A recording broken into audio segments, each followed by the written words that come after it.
I'm starting this dictation now. 1, 2, 3.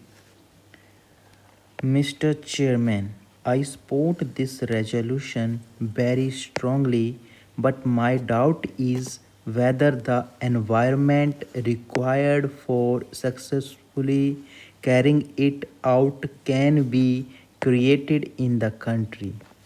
The experience of cooperation in the past has been analyzed in the report of the Rural Credit Survey of the Reserve Bank, and their conclusions are not very encouraging. But even then, we should lay our hope on cooperation and we must proceed. Now I am speaking about distributive cooperation or consumers cooperation. In this country, I know in the last few years the tenders have been making large profits by raising prices. We often complain of deficit financing as the cause for the rise in prices, but really a large part of it is due to the traders. Take the case of even vegetables. In Delhi, for instance, the vegetables are sold at very high prices because of the traders clinging together. And this has been going on all over the country. That is to say, goods are sold at high prices not because the prices at the source are high, but because the people who are trading in them join together, add all kinds of extras, and sell them at high prices. This has been going on for the last many years, and the prices have been going on fluctuating. This has resulted, as the Honorable Member pointed out, in the setting up of inquiry committees and commissions, and the important consideration has been about increasing dearness allowance to catch up the rising cost of living. Now, sir, the cost of living increases have been chiefly on account of this unnecessary rise in prices due to joint action by the traders. And what has been the consequence of all that? There have been so many inquiries and there have been strikes because the pay has not been increased according to the cost of living. I do not want to go into all that, but the point here is that all these troubles, these labor troubles, especially, are largely due to these high prices. So it must be effectively controlled. If we can cooperatively organize stop shops in different areas under non-official management, it is possible to do that. It is necessary to keep the prices under control, especially of the necessaries of life.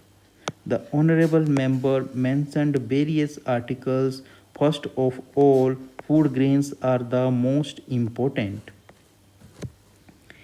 In regard to food grains, fair price soaps are there in Kerala, for instance, but the prices of other articles are still going up in almost all the towns in the country, not because they are not available in the countryside at lower prices, but people have to buy them locally and the traders are controlling them.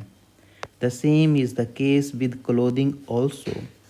All kinds of articles which are required by the common man are being sold at very high prices. So all these items have to be taken up. Now people may ask, who will do all that? That can be done and has been done.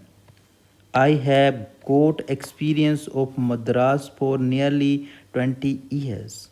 There, there is the Urban Cooperative Society which is doing exceedingly well. It has got about 30 branches in the city. The society was started by poor teachers to provide such things for themselves and for others who are drawing small salaries. These people come in the evening and work together like brothers. The difficulty is that we have a strong conception of cooperation. We have been trying to put it into the hands of paid officers. I am not entirely against it, but we do want honorary workers at the top. As the honorable member said, this idea must be planted in the minds of the people in their very childhood. In the schools, there are schools in some parts of the country where cooperative societies are run by the schoolboys.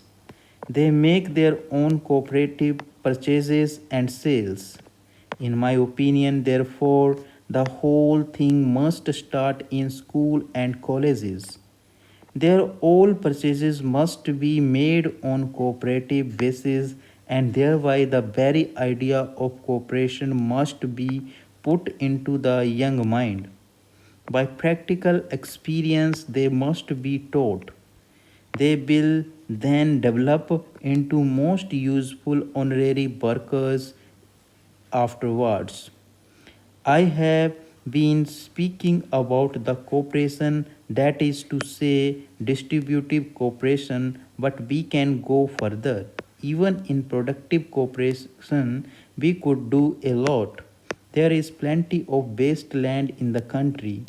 If only the landless laborers are colonized in those places made to work cooperatively for increasing production, surely production could be increased in the country. We are taking aloud about increasing production, but we can connect it with the imposing slogans like ceiling on land, etc. There is plenty of waste land all over the country, but they have to spend money over that land. They can be given about 5 to 10 acres, and in this cooperation can help. In that way, you are sure of increasing the production in the country.